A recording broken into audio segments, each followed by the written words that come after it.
খুবই পছন্দের জিনিস আমাদের বিচি সিম। এই বিচি সিম আমাদের ভাজি করলে সবাই আমরা পছন্দ করি। আমি করি, আমার সাহেব তো সবচেয়ে বেশি পছন্দ করে। তবে বাচ্চারা করে না। বাচ্চারা এই বিচি সিম তাদের কাছে বিরক্তিকর। কিন্তু আমি আর আমার সাহেবের খুবই পছন্দ এই বিচি সিম। আমার সাহেব কালকে এই বিচি সিমটা নিয়ে আসছে ভাজি খাওয়ার জন্য। আমি আজকে সেটা বসাই দিলাম। আর শীতকালে আমরা পেঁয়াজের ফুলকি বরাবরই খাই। এই দেখুন আমি তার সঙ্গে পেঁয়াজের ফুলকিও রেখে দিচ্ছি। যে কোনো ভাজিতে পেঁয়াজের ফুলকি দিতে আমরা পছন্দ করি। বিশেষ করে শীতকালে এই ভাজির সঙ্গে পেঁয়াজের ফুলকিটা দিলে খুব টেস্ট হয়। আর আপনারা কে কে খান আমার তো জানা নেই, তবে আমরা খাই সবসময়। এই শীতকালটা আমরা যে কোনো ভাজিতে পেঁয়াজের ফুলকিটা আমরা দিব। আর এই জন্য আমি পেঁয়াজের ফুলকিটা কেটে রাখছি। আর বিচেলা শিমও কেটে ধুয়ে রাখছি। তারপরে তার আগে আমি কি করেছি, আমার পাতাকপি, আলু আমি আগে একটু সিদ্ধ করে নিয়েছি। কারণ বিচলা সিম সিদ্ধ বেশি হয়ে গেলে সব বিচি বের হয়ে যাবে। তারপরেও ধুতে যে অনেকগুলা বিচি দেখুন বের হয়ে গেছে, এই দেখুন। এই জন্য আমি ভাবছি এটা পরে দেব।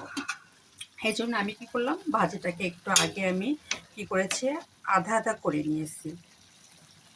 কারণ আমার সিমটা পুরা গোটা থাকার জন্য। আর সিম এমনি তাড়াতাড়ি সিদ্ধ হয়ে যায়, আলু আর পাতাকপিতে সময় লাগে।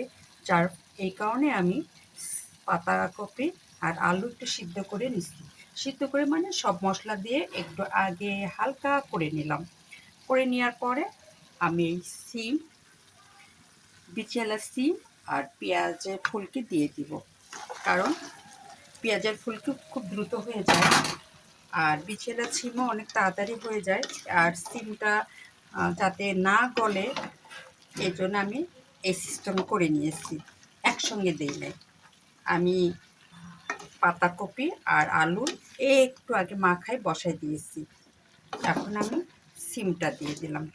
এতে আমার কি হবে জানেন, সিমটা একটু সবুজ সবুজ থাকবে আর গোটা থাকবে, দেখতে সুন্দর লাগবে।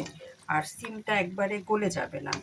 ধরতে গেলে অনেক সময় অনেক সিম গলে যায়, আর গলে গেলে দেখা যাবে খালি বিচি দেখা যাবে, দেখতে খারাপ লাগবে, আবার খেতেও মজা পাওয়া যাবে না। আর গোটা গোটা সিমে যদি বিচি থাকে সিমের মধ্যে, তাহলে খুব স্বাদ লাগবে, পছন্দ। আমাদের বাসায় আমার আর সাহেবের বিচিওয়ালা সিম খুব পছন্দ। এজন্য আমি চিন্তা করেছি আজকে আর অন্য কিছু সবজির মধ্যে দিব না, দিব খালি পাতাকপি, পেঁয়াজের ফুলকি, আলু আর এই বিচিওয়ালা সিম। এই দেখুন আরও একটু নিয়ে আসছে, ওটা আমি একটু অন্য কিছু করে খাবো। মানে এত সবজি দিব না, হালকা একটু আলু দিয়ে ওটা করব। এই জন্য আজকে আর এটা আমি করতে চাচ্ছি না। আজকে আমি শুধু ভাজি করছি রুটি দিয়ে খাওয়ার জন্য, সাথে আমার রাতের তরকারি হিসাবেও ব্যবহার করার জন্য।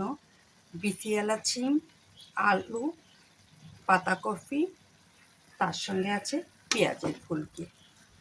এটা কিন্তু রুটি দিয়ে খেতেও খুব স্বাদ লাগবে, ভাত দিয়ে খেতেও খুব পছন্দ। এজন্য আমি আজকে এই ভাজিটা করলাম। এখানেই রাখলাম। আল্লাহ হাফেজ।